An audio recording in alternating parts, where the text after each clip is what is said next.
Hello, magandang hapon muli mga lalabs, mga bayots. Pag-uusapan natin itong si Ping Lacson 'no, na yun nga dahil, napahiya siya doon sa Senate hearing dahil nga, inupo nga siya naman ng, administrasyon ni Bongbong Marcos. Inupo ni sino ba ito, Martin Romualdez, si Ping Lacson, Tito Soto, Bam Aquino dahil brother-in-law yun ni sino ba ito ni Martin Romualdez, si Bam Aquino dahil ang kapatid ni Bam ay parang basta magkaano sila. Tapos si Kiko Pangilinan, yun. Nanalo lang naman yun dahil sa COMELEC.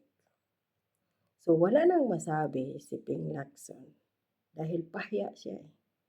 Nakahon siya ni Senator Rodante Marcolita at yun, hindi niya tawag dito, pinapahalagahan ang pera na trillions of pesos na ninakaw ni Martin Romualdez at ni Bongbong Marcos dahil nakatanggap din di umano siya at si Tito Soto doon sa affidavit ng 18 Marines. Ayaw niyang paimbestigahan. Kaya nainis si Marcolita, nagkasagutan sila, di ba? Tapos ito si Ping Lacson nagtatago lang sa likod ng camera at media. Puro pa ano na lang kay Rodante Marcolita. Pamimersonal na dahil hindi niya masagot ang gusto ng senador na si Rodante Marcolita. So, yun na lang. Nilalait-lait na lang niya ngayon ad hominem ang ginagawa ngayon ni Ping Lacson over Senator Rodante Marcolita. Sabi niya mas pogi daw siya kay kay Senator Rodante Marcolita at mas macho daw siya. Nais pa daw niyang lecturean yung low-key na lawyer na si Rodante Marcolita. Galing, no? Samantalang na-real talk din siya ni Marcolita na sinabi ni Marcolita sa pagkakaalam niya ay isang magaling daw na investigador si Ping Lacson pero nagiging manghuhula. Yun, tinitira niya ng anong personal si Rodante Marcolita. Tinitira ni Ping Lacson dahil wala siyang maisagot doon sa mga gustong ipalabas ni Rodante Marcolita sa trillions of pesos sa pira ng mga taxpayers na Pilipino na ngayon ay naghihirap lalo dahil sa pagmahal ng langis dahil sa kaguluhan dito sa Middle East. Tapos, todo takip dahil nga ay pinangalanan ng Marines, ng 18 Marines na tumanggap si Lacson, si Soto.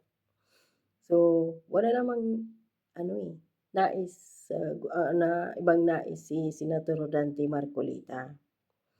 Ang gusto lang niya ay bilang si Lacson ang chairman ng committee ng tawag dito diyan sa pag-imbestiga sa Senado, Blue Ribbon Committee, dapat manindigan siya na talagang imbestigahan niya ang trillions of pesos na flood control projects issue. Pero wala Kapag ang pag-iimbestiga ay papunta na yung daan doon sa Malacanang at kay Martin Romualdez, biglang sumisigwe ito si Ping Lacson. So wala namang ibang nais si Marcolita na gawin ni Lacson. Ano ba ang nais ni Marcolita? Gusto niyang imbitahan si Saldico sa Zoom meeting pero maraming rason si Ping Lacson ayaw niya papagsalitain. Ganyan. Tapos gustong imbestigahan ni sino ba? Marcolita si Romualdez o nagtatago sa parliamentary, ano ba yun? Tawag dito, hindi daw pwede dahil senador at congressman. So, ngayon na hindi na siya speaker, bakit hindi? Doon sa ICI, sinabi na ng ICI na si Romualdez ay malinis. Ayaw imbitahan din ni Ping Lacson. Gusto ring imbitahan ni Marcolita. Itong huli, yung 18 Marines na pinaputok talaga ng talagang nainis talaga si Marcolita eh. Imbis na imbestigahan ni Ping Lacson ang 18 Marines, nauna na si Gotesa, na kung saan according to former Congressman Mike Defensor ay nasa kamay na nila ni Lacson eh. Malamang pinagtutorture na nito nila. At yun, binaliktad ang mga statement noon. Pero hindi inasahan ni Lacson na may 18 Marines pa. At andoon sa mga ebidensya si Lacson at si Tuta Soto sumakay sa chopper o ba yun or sa jet. Diba? Sasakyan yun ni Saldico na mula din sa nakaw sa Kabanang Bayan, pinambili ng eroplano at saka helicopter. Andoon tong dalawang to. Kaya ayaw imbitahan ni Ping Lacson at ni Tito Soto ang 18 Marines na to dahil takot silang pangalanan sila mismo dyan sa Senado. Hindi lang si Martin Romualdez, kundi sila mismo.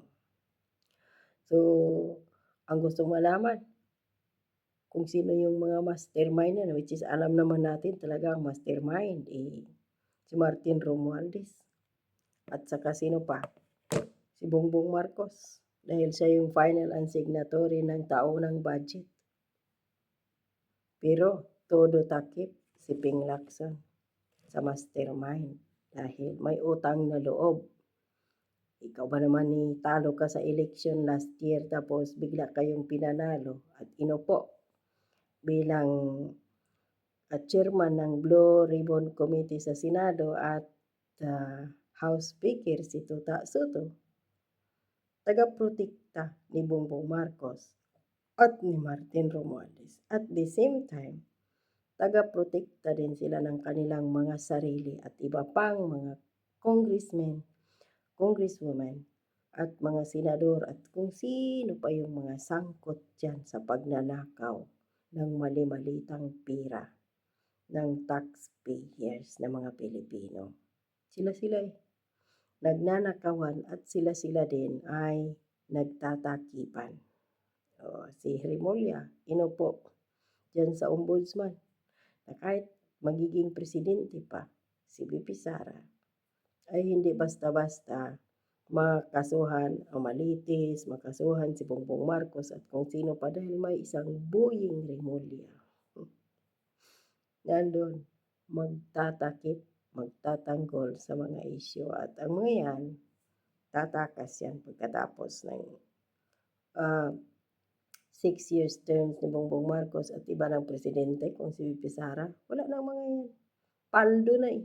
Paldo, sobrang paldo sa pera. Kaya kahit doon na sila mamatay sa ibang bansa, magtago, hindi na sila uuwi sa Pilipinas. Secured ang kanilang pamilya mula sa pagnanakaw sa kaban ng bayan at tatakasan nila ang kanilang mga masamang ginawa sa Pilipino.